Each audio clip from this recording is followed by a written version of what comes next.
Você já viu o saldo virar zero antes do dia 30? De novo, isso não é falta de sorte. É um padrão que se repete todo mês na sua vida e na de milhões de brasileiros. Você acha que o problema é ganhar pouco.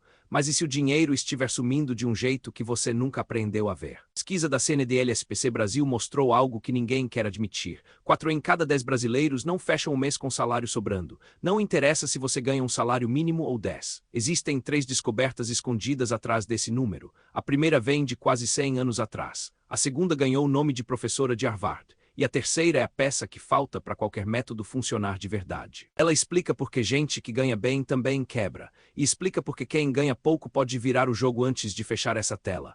Marcos recebe o salário todo dia 5, sente aquele alívio de 2 dias e volta para o aperto de sempre. Ele paga o aluguel, guarda para a conta de luz, resolve o mercado e quando percebe já é dia 15 e sobrou quase nada. Ele nunca gastou com nada absurdo. Não tem vício caro. Não viaja, não troca de celular todo ano. Mesmo assim, o dinheiro escoa por entre os dedos como areia e ele não sabe apontar o buraco por onde ele sai. Você já sentiu isso, o salário que evapora sem culpado? Marcos pega a calculadora e tenta descobrir quanto precisaria ganhar a mais para parar de sofrer. R$ 1.000, 2.000, o número só cresce e nunca parece suficiente. Ele desiste. Convencido de que o problema é o salário pequeno, sem saber que essa conta está errada desde o início. A resposta para o enigma de Marcos não nasceu numa palestra de motivação nem num curso caro. Ela nasceu em 1926, dentro de panfletos que bancos americanos distribuíam para os próprios operários, pouco antes da economia mundial explodir na Grande Depressão. Um homem chamado George Clason escreveu parábolas simples sobre dinheiro, guardadas depois num livro que virou clássico mundial. A ideia dele era tão direta que parecia óbvia demais para funcionar. Só que funcionou e continua funcionando até hoje, 100 anos depois, no bolso de gente como você, todo santo mês. George S. Clason não era banqueiro nem economista de renome, era um autor que emprestava sua caneta para bancos e seguradoras contarem histórias sobre dinheiro. Em 1926, ele publicou O Homem Mais Rico da Babilônia, um conjunto de parábolas ambientadas numa cidade antiga, distribuído justamente pelos bancos que financiaram sua escrita. A América inteira especulava sem freio. Prestes a mergulhar na Grande Depressão.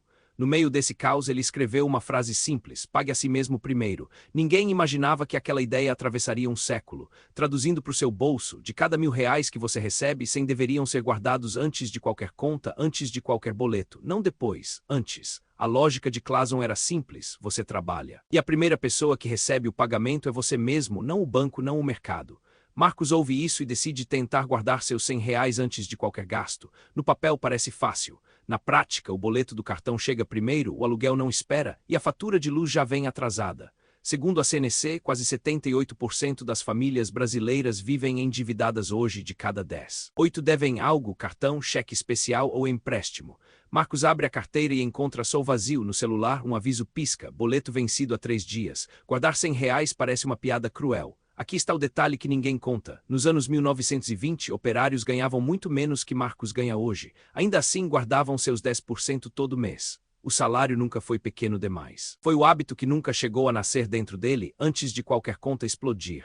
Marcos encara o próprio contra-cheque de um jeito diferente agora. Não é sobre o número impresso ali, é sobre o que ele faz com esse número antes que ele suma nas mãos. Se gente ganhando uma fração do que ele ganha conseguia guardar 10% em 1926, o problema nunca foi o salário pequeno. Foi decidir, antes de gastar, para onde cada parte do dinheiro vai. Essa é a primeira certeza que se quebra: ganhar mais nunca foi a meta.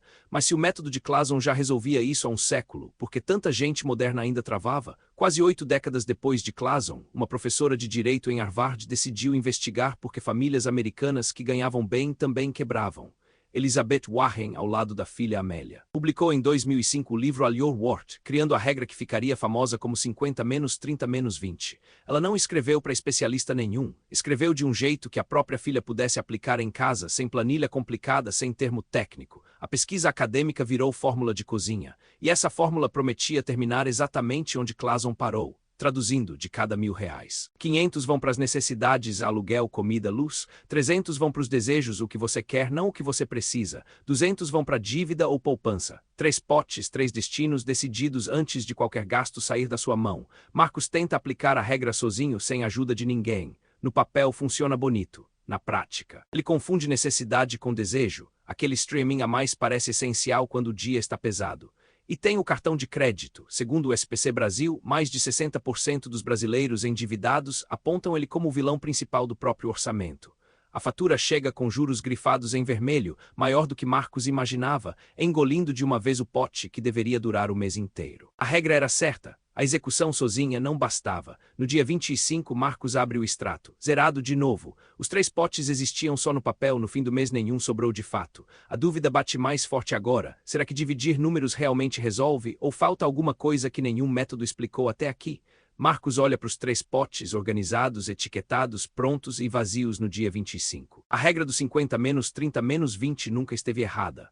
O problema é que nem CNC, nem SPC, nem Banco Central resolvem sozinhos o que só o hábito repetido resolve: decidir antes de gastar mês após mês, até virar automático. Famílias endividadas seguem métodos certos e continuam nos mesmos 78% da pesquisa, porque fórmula sem repetição é só papel bonito na gaveta. A peça que faltava nunca foi o número. Foi transformar a decisão em rotina, e é exatamente aí que a próxima pergunta começa. Como fazer esse hábito pegar de verdade, sem depender de força de vontade? Dave Ramsey construiu um patrimônio inteiro usando dinheiro emprestado, lá no fim dos anos 80, e achava que tinha decifrado o jogo do dinheiro. Você já sentiu essa certeza toda? De quem finalmente entendeu como isso funciona? Ele sentiu. Aí veio a falência, total. Casa, carro, investimentos, tudo foi embora numa sequência de decisões que pareciam espertas na hora. Ele virou devedor de bancos, de parentes, de amigos. Foi só depois de perder tudo que ele parou para estudar, porque o dinheiro escapava por entre os dedos. Foi aí que ele criou do fundo do buraco. O método do envelope e a bola de neve de dívidas. A ruína virou matéria-prima. Ele voltou para o básico, papel e dinheiro vivo na mão. Cada envelope levava o nome de uma categoria: mercado, transporte, lazer. Quando o envelope acabava, o gasto parava ali sem desculpa nenhuma. Não era sofisticado. Era físico, visível, impossível de ignorar. E funcionou. Existe um nome para isso que talvez explique o seu próprio bolso: contabilidade mental. O economista Richard Thaler ganhou o Nobel de Economia em 2017, mostrando que a gente trata o mesmo dinheiro de formas diferentes, dependendo de onde ele veio. Você segura o salário com as 2 mãos, cada centavo contado. O bônus, o 13º, aquele extra, sai voando sem culpa nenhuma. A FGV descobriu algo parecido. A maior parte do 13º dos brasileiros vai direto para pagar dívida, não para guardar. É o mesmo real tratado como se fosse de outro bolso. Não é o volume da água que falta, é o balde furado. Você pode encher com mais e mais dinheiro, que ele continua vazando pelas mesmas frestas. Numa dívida de cartão, essa fresta vira bola de neve, pequena no topo, gigante lá embaixo. Foi nesse instante que ele entendeu, de verdade, o que nenhum salário maior ia resolver sozinho.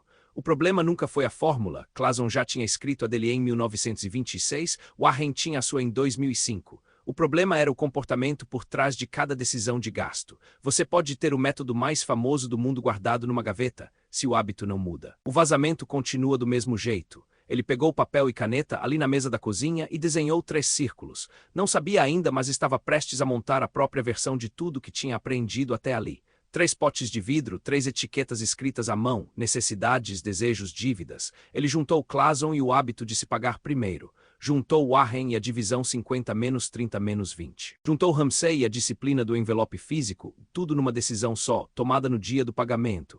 A cada salário, R$500 em cada 1.000 iam para as contas fixas, 300 para o que dava prazer, 200 para quitar dívida e começar uma reserva. Você já fez essa conta na sua cabeça e sentiu um friozinho de expectativa? Ele sentiu.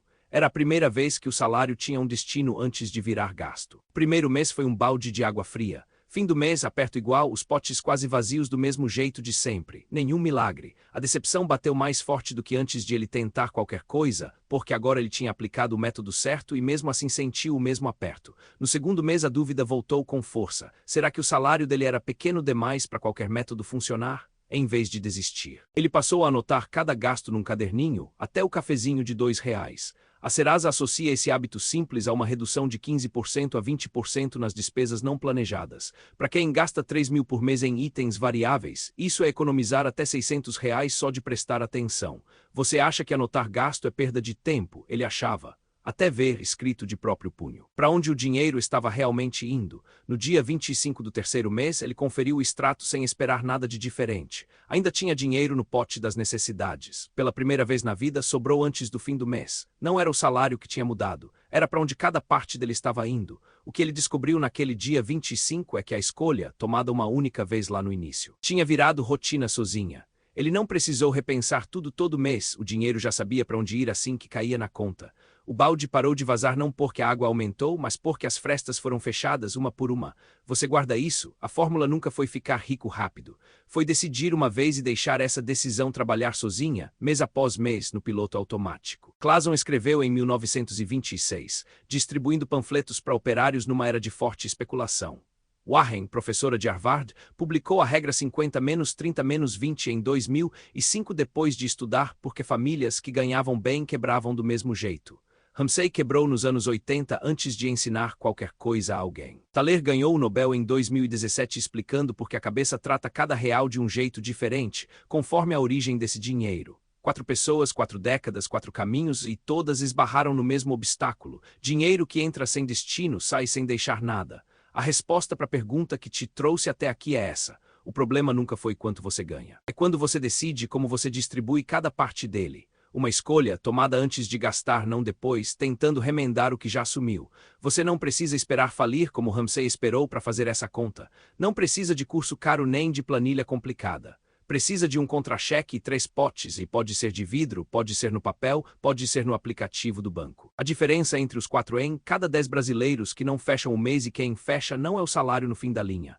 É essa escolha simples, repetida sem esforço depois de tomada uma vez. Você pode ser a próxima pessoa que aprende isso antes do próximo dia 30 chegar. Não tem preço ver o próprio dinheiro durar até o fim do mês. Nenhum aumento de salário dá essa sensação, só a certeza de que dessa vez você sabia exatamente para onde cada real tinha ido, e ele continuava lá esperando o próximo passo. Divida o seu próximo salário em 3 partes antes de gastar qualquer centavo: necessidades, desejos, dívidas ou reserva. Não precisa ser perfeito no primeiro mês. Nem Ramsey acertou de primeira, nem Warren, nem ninguém que você conhece que hoje tem paz com o próprio dinheiro. Escreva num papel, num pote, no que for. E na próxima vez que o salário cair na sua conta, a pergunta não vai ser mais quanto, vai ser para onde.